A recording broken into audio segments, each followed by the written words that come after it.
Can you, Mayor, Yeah. give me a second? Start my class in a second.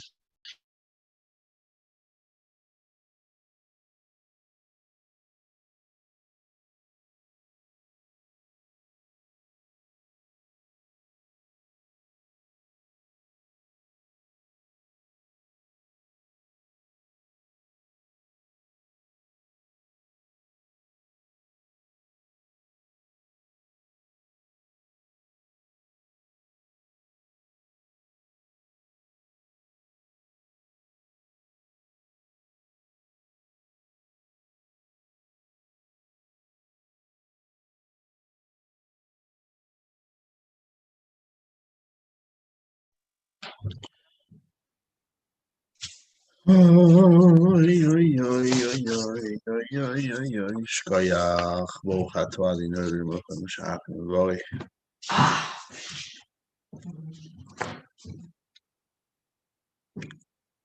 Amen.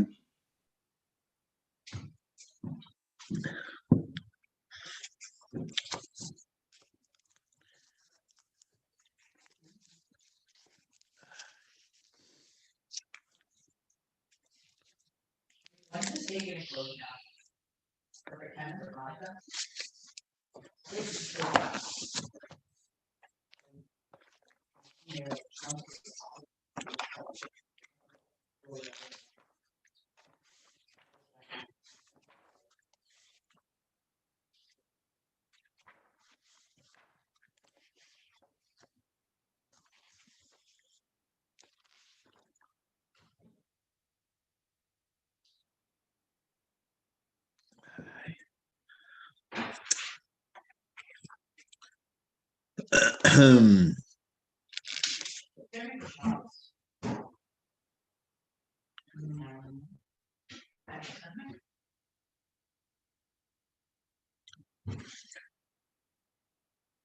Should I have that chocolate cake again?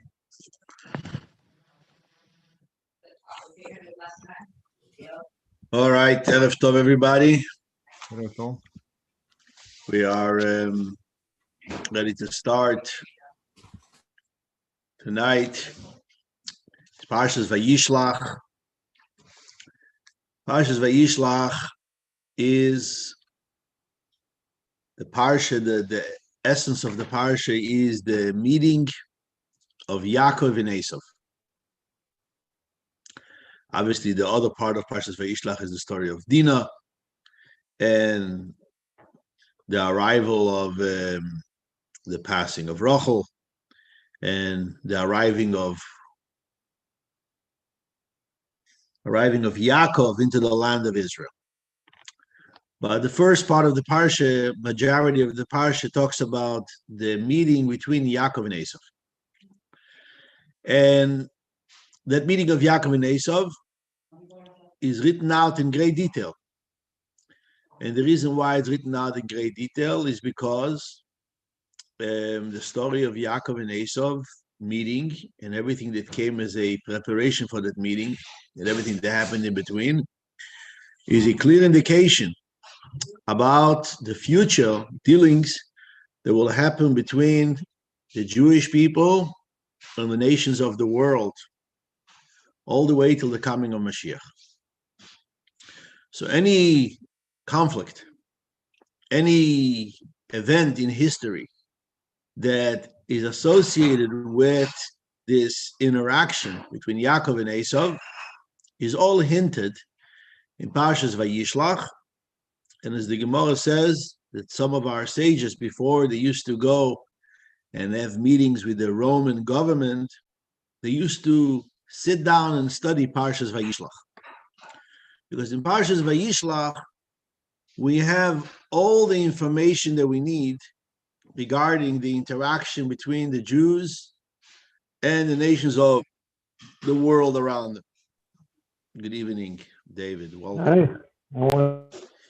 So the whole interaction between Yaakov and Esav, the whole interaction between the Jew and his enemy, or the Jew with the nations of the world, all of that is hinted and written out in Parshas Vaishlach. If you remember, we mentioned many times the statement, Maaseh Avos Simon Labanim. That what happened to our forefathers is all clues. It's all little signs about what's going to happen to the children in the future. So all the quarrels, all the wars between the Jewish people and the nations of the world, all of that is hinted in Parshas Vaishlach. And when you learn Parshas Vaishlach properly, you know how to handle the world around you better. Mystically, spiritually, every quarrel between holiness and unholiness, every war between the powers that are represented by Yaakov, meaning to say godly powers, and powers represented by Esau, that this is the opposite of godliness, the absolute opposite of spirituality, of good, is represented by Esau. So the same way we understand on a global level the relationship between Yidden and Goyim, between the Jewish people and the descendants of Esau, or between the Jews and their enemies, how they interact and how they deal. We also understand very clearly how the interaction between good and evil, each and every one of us, as we know, as in a Yaakov element and a Esau element. There's the neshama, the holiness and the godliness and the spirituality that's within our being. And then there is all those forces who are trying to overcome and overpower those sacred, holy spaces within yourself. So we have to spend a little bit of time diligently looking into Parshas Vayishlach to really see what happens when those two powers meet, how the interaction between them happens. So just to give you a short brief, I'm sure some of you already remember the parsha from last year, or maybe studied this past week, a little bit of parsha of the week, just a short synopsis. What happens is Yaakov sends messengers to Esau, his brother, and he's letting him know that he's coming. Now, he's letting him know that he's coming. The messengers are coming back. The question is if it's messengers or angels. Anyways, the messengers are coming back, and they say, your brother is actually coming towards you, and he hired 400 men, an army of 400 men to knock you out. And here comes a moment of fear. Yaakov actually is being taken over by fear. And fear, the fear of being killed. Yeah, Rashi says the fear was he was afraid that he's going to be killed. And he's also worried about everyone around him. So Yaakov does three things. Okay, we're not going to spend right now much time on it. I'm just giving you a little bit of a briefing about what happens. Yaakov does three things. First of all, he does one first act. He divides everyone into two camps. And he says the strategy is if he manages to strike one camp, at least the second camp will survive. Yaakov turns to God in prayer. Another important element when you're going to confront evil powers, when you're going out for battle, or you're going out for you're distressed, the obvious thing is to do prayer. And Avram turns to God in prayer, and he begs from God to save him from his brother Esau, asking from God to fulfill his promises. Number three, what Yaakov does is he prepares a beautiful gift for his brother Esau. 200 goats and 10 male goats and female donkeys and male donkeys and camels and a huge gift. And he prepares that beautiful gift, and he gives instructions for those who will carry the gift, how they will present the gift to Esau. So there are three things that he does. The splitting of the camps is obviously not just a splitting of the camp, making sure that if one gets hurt, the other one survives. The idea is that he's preparing them for battle. He's preparing for warfare. there's a possibility that we're going to have a war. So the way a war works is you split the army into different stages. So when one gets attacked, the other one could come to support. He's preparing his children and all his belongings to go fight a war against Esau. So he prepares himself to battle. Number 2, prayer. Number 3, appeasement, gifts, hoping, opening the door for peace between him and his brother. What I want to focus on is what happens next. This is what I'm going to focus our class tonight. And we'll delve into some new understandings. I mean, for some of us, it's going to be new. I mean, for me, it's new. In that story. Chapter 32, verse 22. I'm going to share with you the screen for those of you who are watching, actually, so you could see the verses inside. In verse 22, Vataver amincha al ponov vehulon balayla ahu b'machane. The gift went on ahead while he remained in camp that night. Yeah. So Rashi looks at the words al ponov. Yeah, the words al ponov. Al ponov means, in simple Hebrew, it means on his face. And Rashi right away recognizes something here in the word al ponov. And he says the word al ponov, panim means anger. Yaakov also is in an angry mood that should be necessary for him to all this. Yaakov is actually upset. He's angry. He's angry when he sees this huge gift transported to his brother Esau, makes him really upset. He didn't want to give him that gift. Okay? That's an important detail. We'll see soon why it's important to know that Yaakov was angry and upset. Let's continue to the next verse. So we know that he went to sleep. He remained in the camp that night. But what happened was that night is a sleepless night.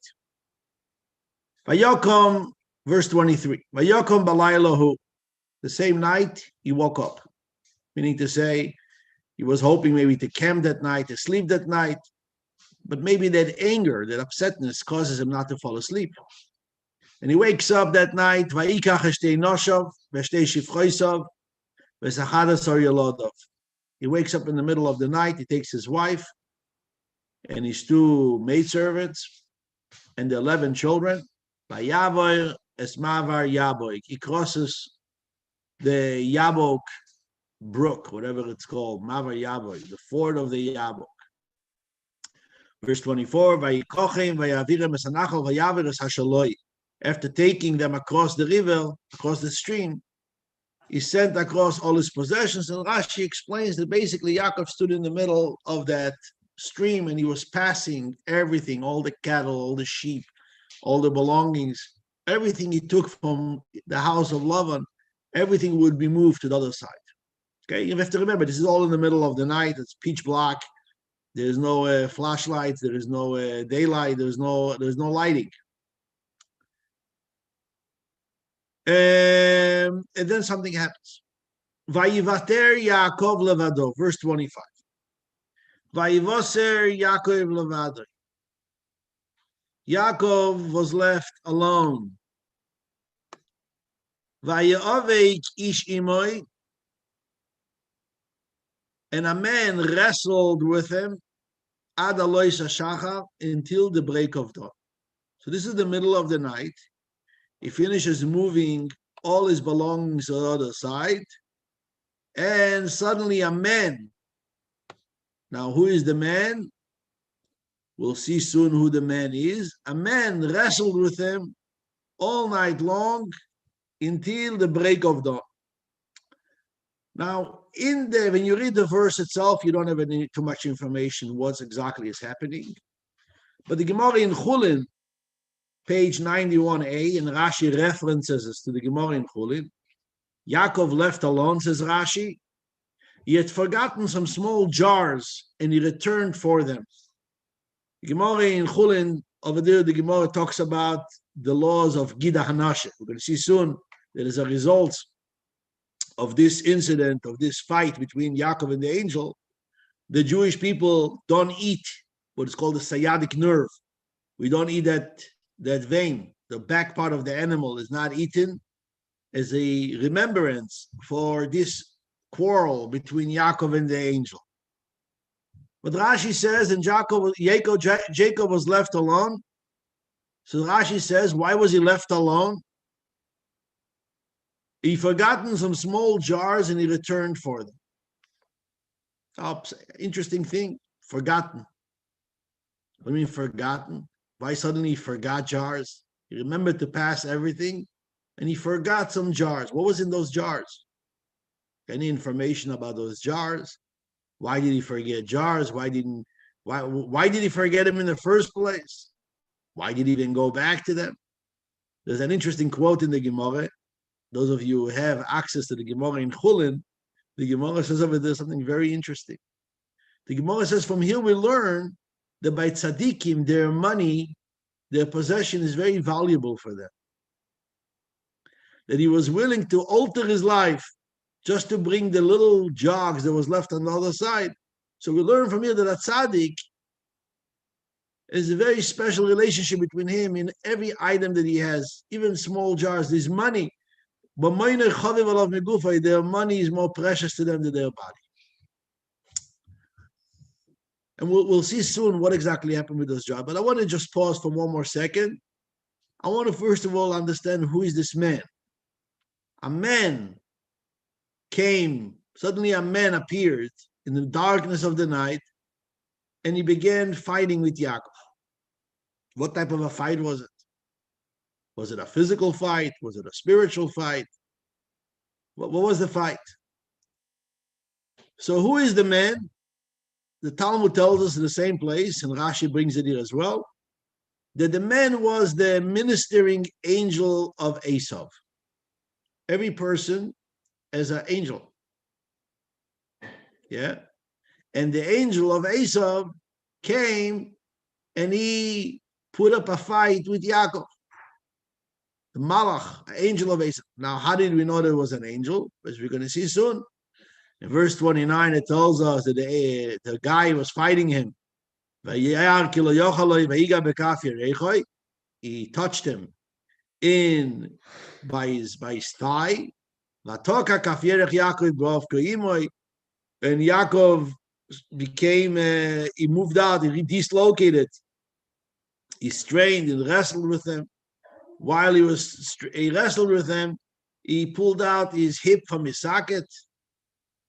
But what happens a minute later is the guy in the middle of the fight, as the sun rises, verse 27, the guy says, send me, let me go. And Yaakov realizes, 1 second, why do you have to go? And the guy appears to be an angel. Angels have a job to do. Every morning, angels have a prayer to say. They have to sing to God. And Yaakov realizes that there was an angel. So basically, the Gemara says that this was an angel of Esav appeared on Yaakov. Now, how did he look when he appeared? So if you open up the Talmud, again, the Talmud says something very interesting. Rashi doesn't bring it here. But the Gemara says two opinions. How did the angel look like? One opinion says the angel looked like a goy. And the other opinion says he looked like a Talmud Chacham, like a Torah scholar. So that angel, someone said today you see people who look like goyim and they are Torah scholars. There could be a combination of both. That someone has in one end, he has a face like a goy, and on the other end is a Torah scholar. So you have the opposite. You have people who look like Torah scholars, but they're really goyim. But what happened is the guy who showed up was, according to the two opinions, one opinion said he looked like a goy, he looked like a Gentile. Another opinion says he looked like a Torah scholar. Now, what does it make a difference? What did he look like?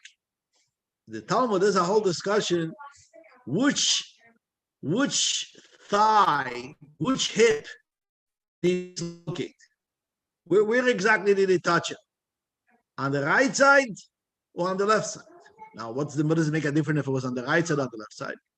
It makes a difference regarding to know which sciatic nerve we're not allowed to eat. If it was on the right side, you're not allowed to eat a sciatic nerve on the right leg. There's two nerves. There's one nerve on the right side, and there's one nerve on the left side. So we don't know which nerve it is. Are we not allowed to eat both?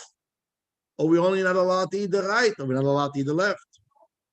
So when the Talmud brings his two opinions, the Talmud basically tells us that there is one opinion said that he was a Talmud Chacham. Now, what happens when a Talmud Chacham shows up? So it says that a Talmud Chacham, if a Talmud Chacham comes to walk with you on the street, you should always be on the left side of the Talmud Chacham. Let the Talmud Chacham stand on your right. So basically, if he showed up like a Talmud Chacham, it means that Yaakov made the angel stand on his right.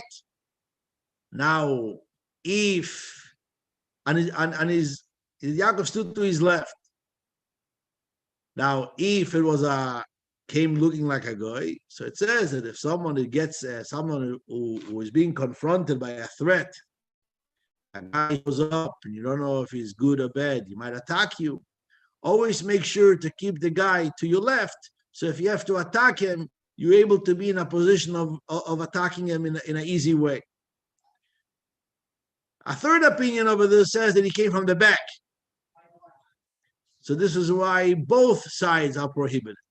That the Gemara discusses, that nerve is a very long nerve. It begins in the bottom of the back, right by the lower part of the spine, and it goes all the way down to the behind the knees. And the question is, how long, how much of that nerve you're not allowed to eat? You're not allowed to eat only the upper part, the lower part, the middle part. A lot of details about it. But we see already that this man who comes and appears to Yaakov and is putting up the fight with him, we already see that we're not handling here with some a guy who just puts up a fight. We are dealing here with a minister angel, and a minister angel of Esav is showing up in different ways. He could show up like a Talmud Chacham, and he could show up like a vicious anti-Yaakov, looking like a monster. And this is already telling us an indication what type of struggles are we dealing with. Certain generations, the fight that we have to put up is with the Talmud Chacham, They show up and they make debates and arguments. There was times in Jewish history when the Jewish people had to quarrel with their enemies in an intellectual way. They had to have debates and arguments, and the enemy didn't show up as a vicious, mean power that is coming to attack you and destroy you and break you. He came as a scholar. He came from a place of learning, academia, and he was offering you learning, and he was offering you education. I want to make you a better, you're already Jewish, but I want to make you a better Jew. And there was one danger. There's one danger of the enemy showing up like a Talmud Chacham. That's a very, very bad danger. When suddenly our enemies show up as Torah scholars, and they're giving us intellectual Talmudic debates by offering us destruction, but disguised with Talmud and learning and intellectual arguments, and they prove us from our Torah and from our Talmud how credible the debate is. That is a historical fact. Jewish people had to deal in their history many times with enemies who showed up as Torah scholars. Sometimes our enemies show up clearly as enemies. Sometimes our enemies show up clearly looking the way our enemy is supposed to look like, showing up with all the hatred and all the viciousness. It's frightening as well. So this argument in the Talmud, how did the angel look like, is not just a esoteric argument I mean, the way it's being translated over there in the Talmud is the halacha. If he stood to the right or he stood to the left of Yaakov. The question here over here is not, it's also a concept. Who was Yaakov debating with? Who was Yaakov fighting with? Was it a physical fight of a clear, open enemy? Or was he fighting with the enemy that showed up with his disguise, with his darkness of showing up as a Talmid Chacham? But what happens is, as the fight progresses, he sees that he cannot succeed anymore.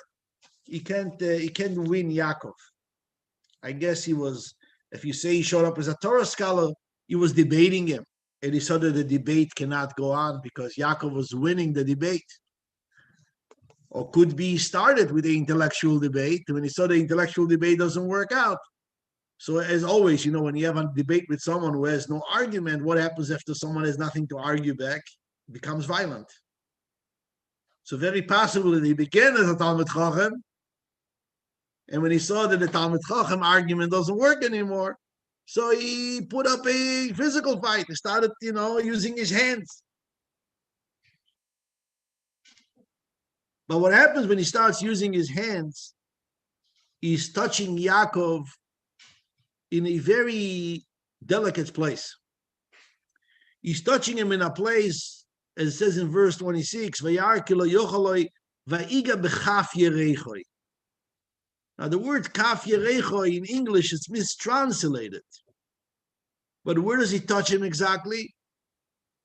He touches him in a very delicate spot. He touches him right by the area where the organs of reproduction are connected by a man, where the organs of reproduction are meeting the backside of a person. This is where he touches him. He's trying to touch him in the place where Yaakov's children come from.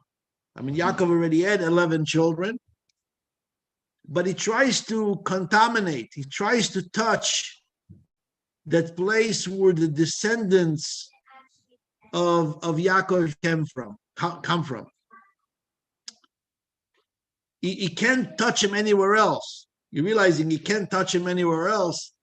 The only place he could touch him is in that place, and he actually dislocates. He touches that area. He manages to have some type of an effect. Nothing else worked.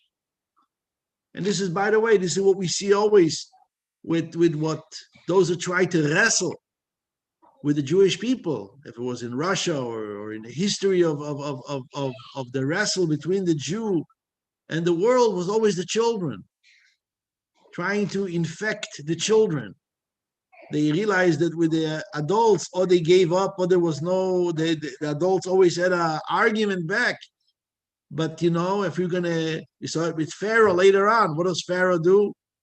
All his decrees is around the children. He decrees, all his decrees is associated with children, throwing the children in the Nile River with the mystical meaning behind it. Yeah, or giving Vatechayena Sayaladim, the idea, Kolabas Techayun, is to give the girls an alternative life. Our enemies always targeted the children. They targeted the children because they knew that the Jewish continuity depends on the continuation of the children. So he manages to somehow touch, with his fight, he touches the children. He touches the continuation of the generations of Yaakov. But what happens in that moment is the angel suddenly begs Yaakov, let me go. Because dawn is breaking. Ki olah shach. Again, there's an indication over here.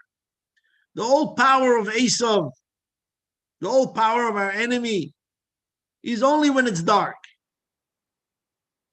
The only power, the only success that our evil inclination has is when we are in a place of darkness, in a place of a fog, of confusion. In the moment the sun will shine, in the moment clarity kicks in, then he will vanish. He only could play his game as a Talmid Chacham and show up in life and and fight and build an argument when there is a fog, when there is no a lack of certainty. Those of us who fell through in life a little bit know when does this downfall usually happens. In a moment that our injuries are played out, in a time of confusion, in a moment of loneliness, in a moment of confusion, sadness, or boredom, or a time of, this is when the minister of Esav suddenly gets power. But in the moment the sun will be shining, he becomes powerless because his whole power only exists in the realms of the skies. His whole strength is in the darkness of the night, when you are alone. Yeah? But when you're not alone, when the sun is shining and clarity kicks in, it can't exist at that time. And those of us who have experience with this know it. In a second, things become brighter and more clear. Suddenly we do tshuva, we regret the mistakes of our past. And this is exactly what happens when it's about to become sunlight. Kiola Shachar, it's about to start rising. The sun is about to shine. He says, let me go. But there we see something very interesting that happens. The injured Yaakov, we spoke about it once before. The injured Yaakov doesn't let him go. Vayomer, verse 27, Vayomer lo yashalechacho, I'm not letting you go. I'm not letting you go. Ki'im beirachtoni, unless you bless me. He almost knocked you down. Wrestles with you all night long. Your wife and your children are all on the other side, probably worried. I don't know if they heard the fight on the other side. Maybe they were able to hear how the father on the other side is fighting. A lot of little children with mothers, lots of cattle and sheep. It is all by himself with those pachem ketanim, as we're going to see soon, one of those little jogs. And then maybe they heard the fight on the other side. And finally, the fight is over. The guy's willing to go. Why don't you let him go? I don't let you go. I'm not letting you go unless you bless me. And we spoke about it in Rosh Hashanah, and I want to re-speak about it because we're still in the middle of all of it, and it's becoming a little bit more confusing. Just as a side note, this is not the point of tonight's class, but just as a side note, it's a good reminder. Sometimes we say to ourselves, when we see the light in the end of the tunnel, we say, we wish we could go back to normal. Soon this whole pandemic will be over. Corona will be gone. Someone told me the other day, he says, you'll see in about a year or two from now, no one even is going to remember that it was Corona. Yeah, we're going to be able to fly again with airplanes and enjoy life and eat and drink and touch and sneeze and go back to life. Yeah. So people say, I wish all this will be over and we'll go back to normal. Yaakov doesn't want to go back to normal. What do you mean go back to normal? I put up a fight here. I wrestled all night long. There must be a blessing here. There must be a purpose. All these thousands and thousands of people dying as a result of this pandemic, that all of that was for what? So we should go back to normal, so we could go sneeze at each other again. So Yaakov, even though the fight is over, the enemy wants to go away, Yaakov doesn't let go. You have to show me the purpose of all of this. What was the whole point of this whole wrestle and this whole fight if I don't walk out better than I was yesterday? What is it all worth it? My whole struggle, my whole fight, and my whole agony that I had to kill myself all night long, and I'm limping and I'm all destroyed. If there's no great virtue coming out of all of this, what's the point of all of this? Kim beirachtoni. I want a blessing from you. Now the word beirachtoni means bless me in the past. And Yaakov is basically saying I want you to give me a confirmation that everything that I was blessed in the past is confirmed. That you're not going to take away those blessings from me. Very, very powerful message. We talked about it in Rosh Hashanah. about, coming from this pandemic, that we hope we're going to go back to normal. But which normal are we going to go back to? If we're going back to the same normal that was there 8-9 months ago, what was the whole point of the wrestling? What was the whole point of quarantine and struggling and mask wearing? And that's the easiest problems of it. Talk about all the people who are sick right now, full hospitals with people dying. If we go back to normal and everything is the same, what's the point? And here the angel responds and he says, you know what? What is your name? Yaakov says, my name is Yaakov. And the angel says, your name is not going to be anymore Yaakov, your name will be from now Israel. For you have strived with being divine and human and have prevailed. You have striven with beings divine and human. You fought, you struggled, and you prevailed.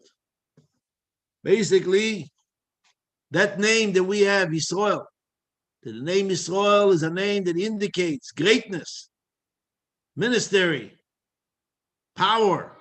The name Yaakov means holding on to his brother's heel, as we learned in last week. The name Israel is a name of greatness, a name of power, prevailing, winning, being victorious. Yeah. He says, this name is now changed after this fight. You're not anymore the same. You're not anymore a Yaakov. Your name from now on is Israel. No, you think it's over. He got such a powerful blessing. He changed his name to Israel. He basically gave him his admission that from now on his name is going to be Israel. He gave him back his real power that he had. Yaakov doesn't let go. Vaishal Yaakov, verse number 30. Vaishal Yaakov, give me your name. What is your name? Let him go already. No, Yaakov wants to know, who is this guy? Who is this Talmud Chacham? Who is this guy? Who is he? Who is this one who's fighting with him? Vayomer, and the angel replies, Lama zetishal shmi. You must not ask my name. Vayevarech oisoi sham. And he took leave of him there. He doesn't want to tell him his name. If you see in Rashi, Rashi says as follows. Why does he say, don't ask me for my name? Says Rashi something very interesting. We have no fixed names. Our names change, all depending upon the service we are commanded to carry out as the errand with which we are charged. What is the angel telling him? The angel telling him, we don't have a name. We don't have a name. Now, this that he's telling him, you don't have a name. Let's drop into the concept. What does he mean to tell with him? What is he trying to tell him? We don't have a name. We know there is Malach Michael, Malach Gabriel, Malach Raphael.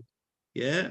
Next week we're going to read about Yosef when he wanders and his father sends him to see how the brothers are doing. So while Yosef is wandering and he doesn't know where his brothers, so it says Vayimtzoeu ish. He bumps into a man. The same thing here. It says the word man regarding an angel. Over there it says Vayimtzoeu ish. Rashi right away knows who the man is. Ish, as Rashi says next week's parsha, it's a Malach Gabriel, Angel Gabriel. Clearly. Suddenly here, what does the angel say? We don't have a name. We don't have a name. Our name keeps on changing. What's the message? Very powerful. An angel of Esav doesn't have a name. You never know how Esav is going to appear in your life. Historically, Esav comes in different garments. As we saw, he could show up like a Talmud Chochem, and he could show up like a Goy. And historically, Esav could have been a polished German who speaks a perfect Dutch, and he behaves in highly mannered ways. And in later generation, we saw Esav can show up with a hijab, speaking Arabic. In other generations, Esav can show up with a cross in his hands. Esav doesn't have an image that you could say, oh, this is Esav. The whole power of Esav is the ability of showing up in different faces, in different looks, and catch you by surprise. If it's in the global Esav like this, how much more so is when we talk about the Esav that each and every one of us has to battle on a personal level. How many times do you think, okay, I have identified my issue. I've identified my problem. I know already what my issue is. I know how to confront it. And then suddenly from back door, a whole new problem. And you never thought, I didn't even know I have that in me. I didn't even know I can be that way. I didn't even know I have this problem. But what happens is, this is the ability of Esav. This is our evil inclination functions. He always catches us. He shows up in a whole different look. Once you our name is identification. Once you think you identified the Yetzer Hara, once you think you identified how Satan looks, suddenly he shows up in a whole different look. Never thought that's my Yetzer Hara. There's a famous saying by Hasidim that originally his name was Snake, Serpent. That was the original name of the Yetzer Hara. His name was Nachash, the serpent. And then when he was identified after the sin of eating of the tree of knowledge, his name was changed because he came to God and said, now everybody knows who I am. No one is ever going to listen to me anymore. They know I am the serpent. So his name changed to Satan, Satan. So eventually the name Satan was revealed as well. So he asked God, he says, now everybody knows I am Satan. They're never going to listen to me. So he changed his name to Malach HaMoves, Angel of Death. So eventually his name, Angel of Death, was revealed. So he came to God and he says, people are going to know who I am because I'm the Angel of Death. So God changed his name and he called him Yetzer Hara. So later on, when people learned Musar, they learned about the Yetzer Hara, they knew that's the Yetzer Hara. That's it. We know who he is, our evil inclination.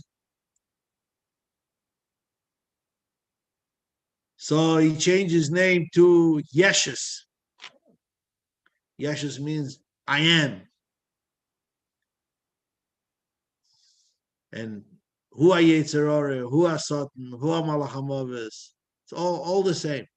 Hasidus came and revealed that the Yetzer Hara, the Satan, the Malach HaMoves, the Nachash HaKadmoni, all of that is Yeshus. All of that is the idea that you're feeling yourself as an ego. It's the ego. That's your evil inclination. That's your Satan. That's your angel of death. That's the serpent. It's all about the ego. And this is what we're dealing with right now. We're dealing with the ego. Yeah, Hasidus puts a great emphasis about the nullification of the ego. Bittul Ayesh, Bittul B'Metzias. But going back to what we see over here, when Yaakov says to him, says, tell me your name. I told you my name. Tell me your name. And over there it tells him, don't ask me for my name. And as Rashi tells us, our name keeps on changing. The name that you will know right now is not going to help you in 50 years from now.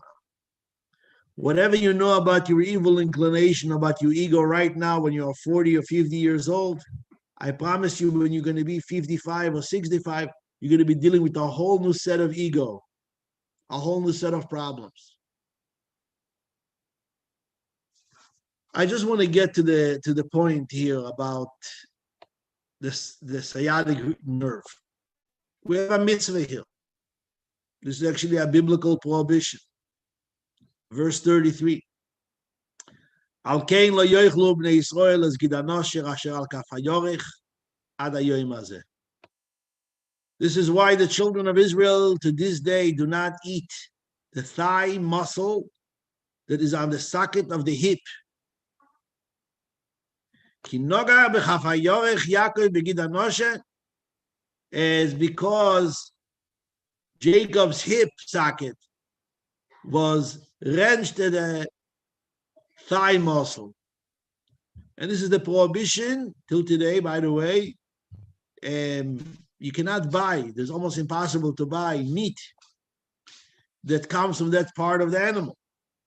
Is because to remove that nerve, to remove that muscle, you need to have someone who's highly skilled to be able to cut it out in a way. It's called nikur. It's a special job.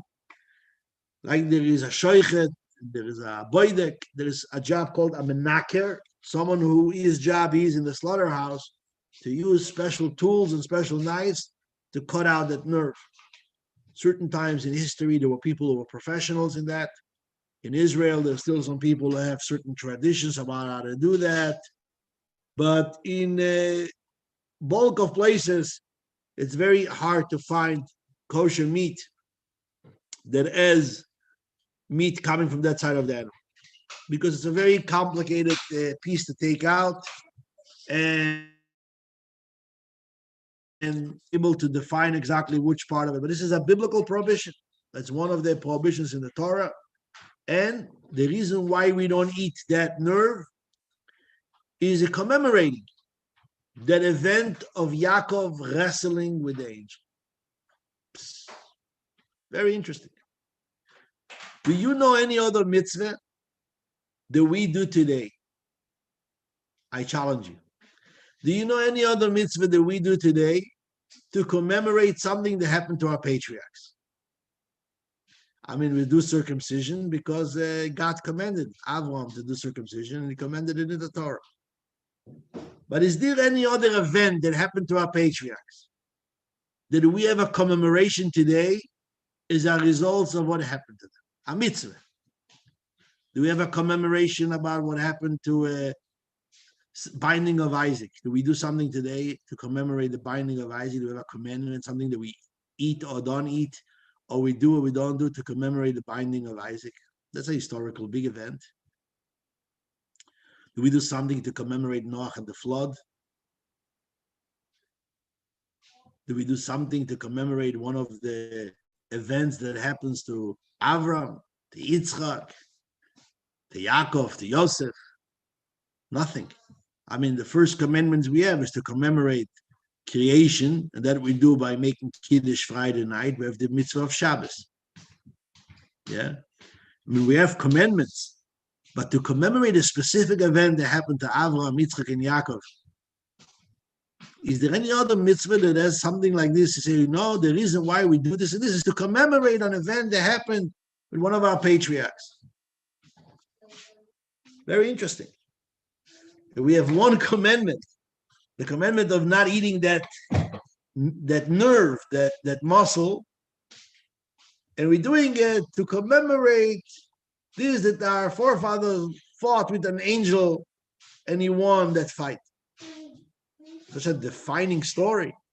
I mean, we learned it pretty well, the last 45 minutes. We dug into the story, like to really understand the depth behind it. And I did whatever I was able to in the short time that we have. There's a lot more to study. But what is this Große Gewalt? From all the events that happened from Avram, Yitzchak, Yaakov, all the tribes and everything that happens, the only one we have to commemorate is we have to commemorate that Yaakov had a fight with an angel, and he won the fight. He got hurt. Eventually, he got better, but that he got hurt till today, we can't eat that muscle. Now, I'm asking you a better question. Was the only threat for Yaakov was that muscle? That angel came to fight with him. He was trying to annihilate him completely. I mean, what happened was that the results at the end, he touched him at that muscle. But the whole story is about the muscle. Obviously, it's a detail in the story. He tried to fight with him. He couldn't win. So he managed to touch him on that muscle. This is just a detail.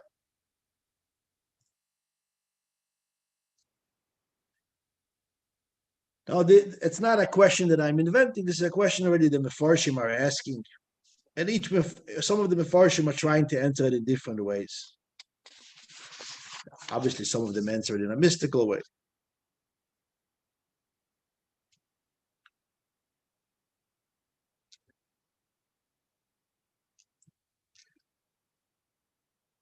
The fight between Yaakov and Esau, as we said in the beginning of tonight's class, is the fight between the Jew and the world, the struggle between the Jew and the world until sunshine, until Mashiach comes. And this event is not just one event that happened with one of our patriarchs. What happened that night is an indication and a laying out of a plan that will happen with the Jewish people until the coming of Mashiach. In this entire dramatic fight, what is left with us is, first of all, our name, Bnei Yisrael, Israel.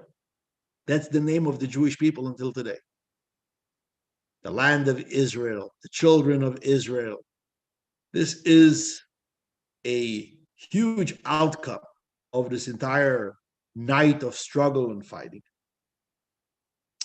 But then there is something that's very minor that remained as a result of it. That Yaakov was limping for a little bit of time until the sun was shining. And that the angel who tried to overpower Yaakov only managed to touch him in one place in his body, who caused him a little bit of weakness for a very short period of time. And eventually, when the sun shined, Yaakov healed completely.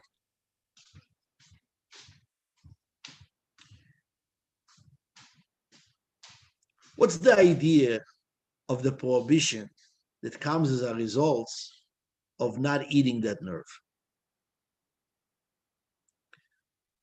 I want to take you for a second to a different piece in the Talmud. The Gemara brings a story in Yerushalmi, this is in Jerusalem Talmud, regarding when Rab Shimon Bar Yochai came out of the cave. After, the story, that Rabbi Shimon Bar Yochai had to run away from the Romans, and he was hiding in a cave for 13 years. When he came out of the cave, he said to his son, "Let's go see the world." And they sat at the opening of the cave, and they saw a hunter hunting birds. A guy was putting out a net, and he was trying to catch birds. And they heard a voice from heaven saying, "This bird to be annihilated, this bird to be freed." They realized that there is a voice from heaven who decides which bird should be cut into the net and which bird will survive and escape the net. And they said to themselves, if there is a decision from heaven, which bird, random birds, will be survived and which birds will not be surviving, how much more so there is a decision from heaven which human being should survive and which human being should not. He recognized that it's not just randomly the Romans decide to kill one and save the other one. This is all orchestrated from above, and nothing happens randomly. Another Talmud, this is already the Talmud in the Tractate of Chulin, happening with Rabbi Yochanan. Rabbi Yochanan stood on the bank of a river, and he saw a seagull or some other bird. He calls Shalach. He saw a bird landing onto the river.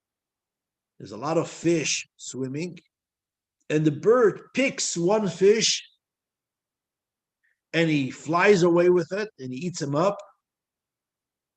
And he understood the meaning of the verse, Mishpotecha tehoim rab, that the judgment of God happens even underwater. Which fish should be caught by this bird is defined and decided by God and planned out exactly where that bird, so that bird is a messenger from Hashem to decide which fish to be caught and which not.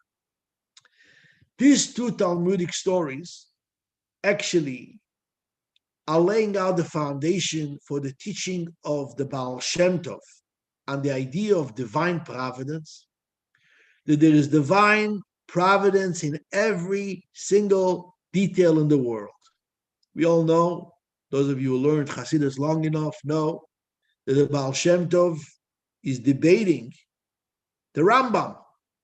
The Rambam is the one who says, Maimonides, the divine providence is only on general species, meaning to say, God is just protecting a species. There should be fish in the world. Now, which fish will swim to the right and which fish should swim to the left? Which fish should swim, be eaten, and which fish should survive? How long should every fish live? That's not determined by God and decided by God. This is something that's left to nature.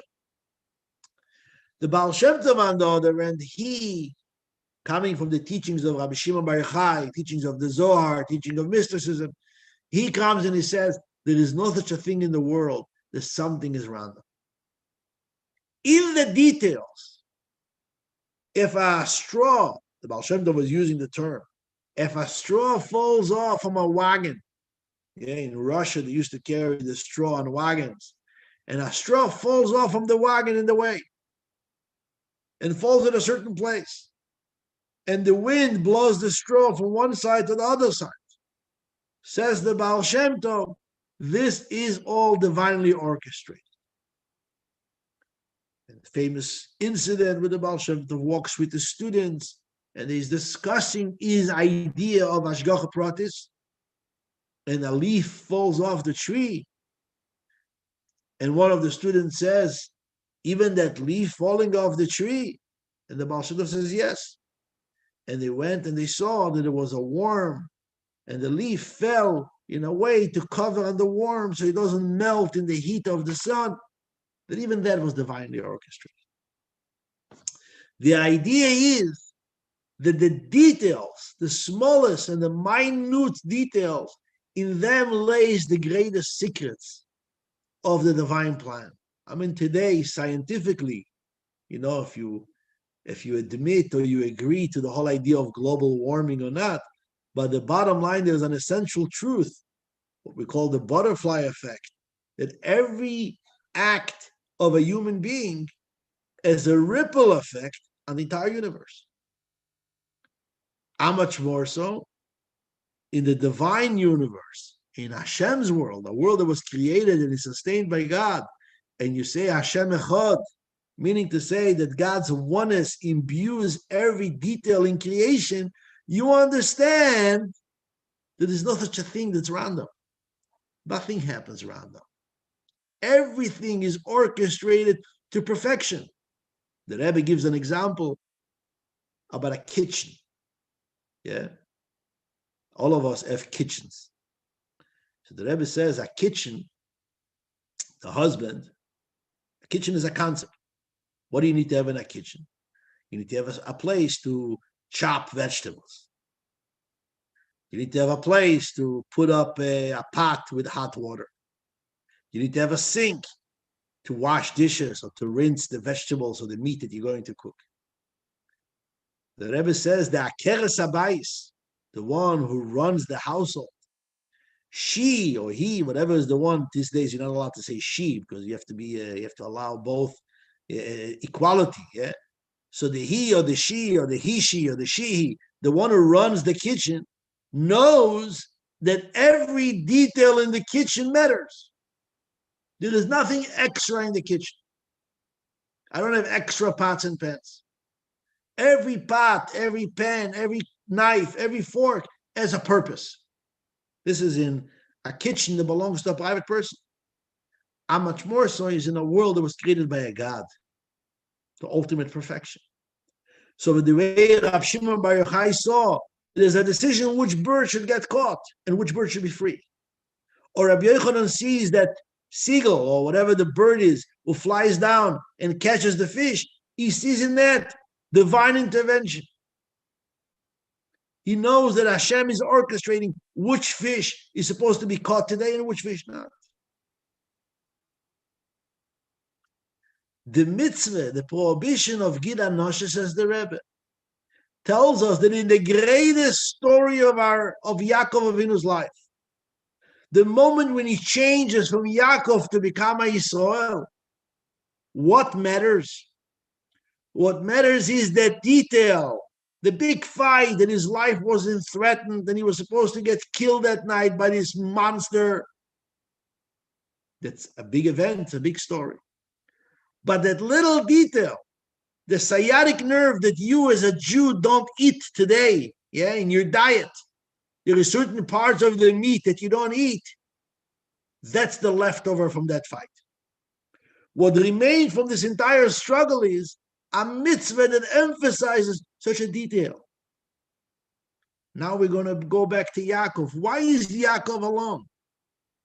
So we said, why was he alone? Because he's left some little jogs. Little jogs.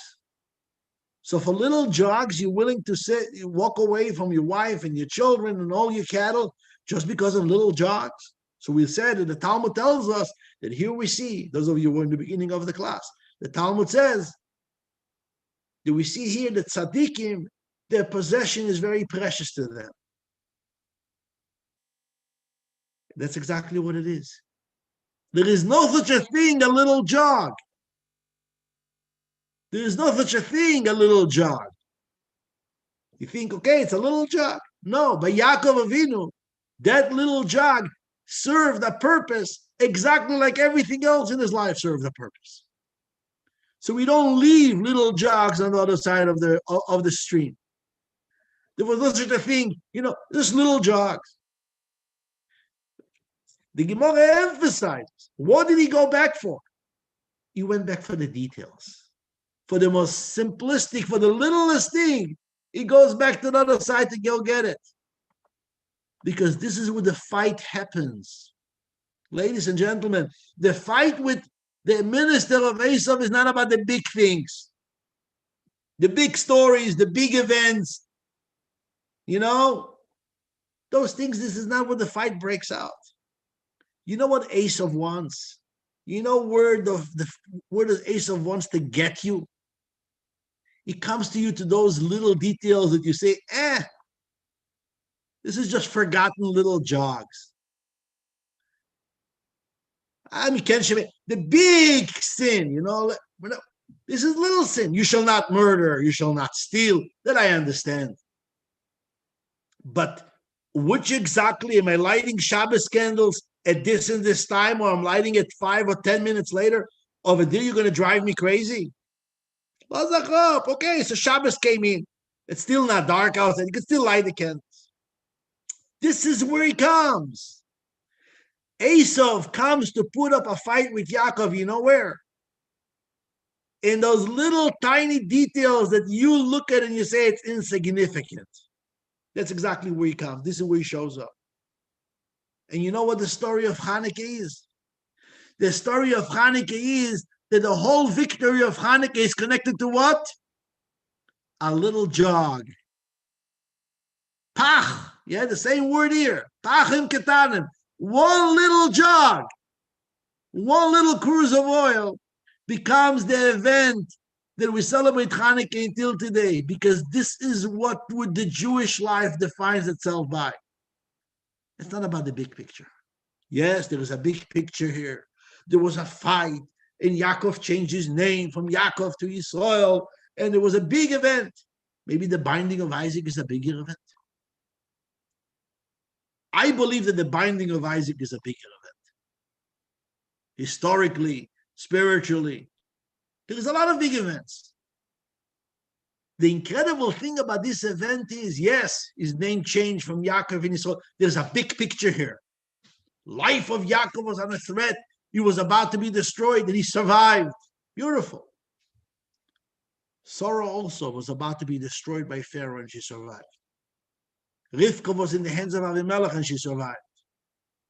The story is not in the survival of the life. The story of this is that Yaakov goes back for pachin ketanim. He goes back for little something that looks insignificant. And this is where Esav shows up, and he says, what are you guys driving yourself crazy? Sending your kids to a Jewish preschool? Why should your kids go to a Jewish preschool? He's a little kid. Let him go to whatever preschool he goes. Let him celebrate Mardi Gras and Christmas and come home and sing to you jingle bells. What are you sending him to a Jewish preschool? It doesn't make a difference. He's not a scholar, not a Talmud Chacham. He's not developed yet. He's a little baby. This is exactly where Esav shows up. And in our life also, you know where the real struggle with Esav begins? It's not in the big picture. The big picture, Esav cares. But he knows that the only way he could get us down on the big picture is when he touches the pachin ketana. He knows that when he touches the sayadik, the little hip, he touches the little child, he knows that is exactly where the winning begins. But you know what the end of the story is? The end of the story is that Yaakov takes those pachin ketanim to the other side. And this pachin ketanim becomes the history of the Jewish people is connected to those little jogs. Because they keep on coming back. Those little jogs will come back in history over and over and over again until today. Until today, we are dealing with a fight on the little jogs where everybody looks down on. I'm talking about not just about Esau. I'm talking about the Talmud Chacham. Yeah, we said that the angel shows up as a Talmud Chacham and he diminishes. Oh, so what? You got another person to put on film for 2 seconds on the street and he said Shema. Well, what are you getting all excited about? So a little boy took a little coin and put it in the tzedakah box. A guy for 1 second did you a favor and he shook the lulav in the middle of Manhattan and he kept on running. You changed his life, you think? The little jogs, the pachin ketanim. This is where Esav comes. This is exactly, as we say by Amalek, the grandson of Esav. By Yezanev Becho, Kalavecha Shalom Achecho. Amalek comes not to the big picture. He doesn't fight against Moshe. He starts with those little Jews who are little in the back of the camp. He knows this is where the victory begins. When I could touch the pachin ketanim, when I could touch the little details, I got the big picture already.